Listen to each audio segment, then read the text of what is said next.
Arts and science college അവതരിപ്പിക്കുന്ന hi hello India വാർത്തകളിലേക്ക് സ്വാഗതം. ഞാൻ ശില്പ.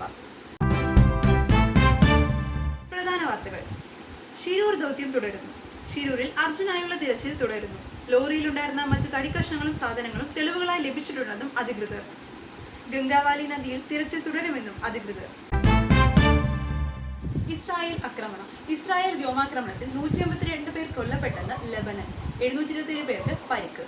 ഹിസ്ബുള്ളയുടെ ആയുധ കേന്ദ്രങ്ങൾ തകർത്തെന്നും ഇസ്രായേൽ. ഹിസ്ബുള്ള കേന്ദ്രങ്ങളിൽ നിന്നും ഒഴിഞ്ഞു പോകാൻ ജനങ്ങൾക്ക് മുന്നറിയിപ്പുമായി ഇസ്രായേൽ. നീറ്റ് ചോദ്യക്കടലാസ് ചോർച്ച. നീറ്റ് UG ചോദ്യക്കടലാസ് ചോർച്ചയിൽ NDAക്ക് ക്ലീൻ ചിറ്റ് നൽകി CBI. ജാർഖണ്ഡ് ഹസാരിബാഗിലെ ഓയാസിസ് സ്കൂൾ കേന്ദ്രീകരിച്ചുള്ള സംഘമാണ് പേപ്പർ ചോർത്തിയത്. സ്കൂൾ ജീവനക്കാരുടെ സഹായത്തോടെയായിരുന്നു ചോർത്തൽ. ഉപഗ്രഹം വഴി കാട്ടുതീ നിയന്ത്രണം. ഉൾക്കാടുകളിൽ തീ പടരുമ്പോൾ വിവരമറിയാനും കാട്ടുതീ നിയന്ത്രിക്കാനും സഹായിക്കുന്ന പഠനോപകരണം പ്രവർത്തനം തുടങ്ങി. ISRO കഴിഞ്ഞ മാസം വിക്ഷേപിച്ച EOS-8 എന്ന ഉപഗ്രഹമാണ് ഇതിനെ സഹായിക്കുന്നത്.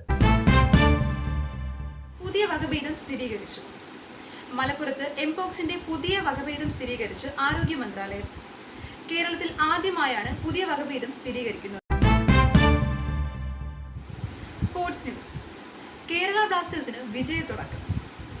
ISL സീസണിൽ കേരള ബ്ലാസ്റ്റേഴ്സിന് ആദ്യ ജയം. ഈസ്റ്റ് ബംഗാളിനെ തോൽപ്പിച്ചത് 2-1.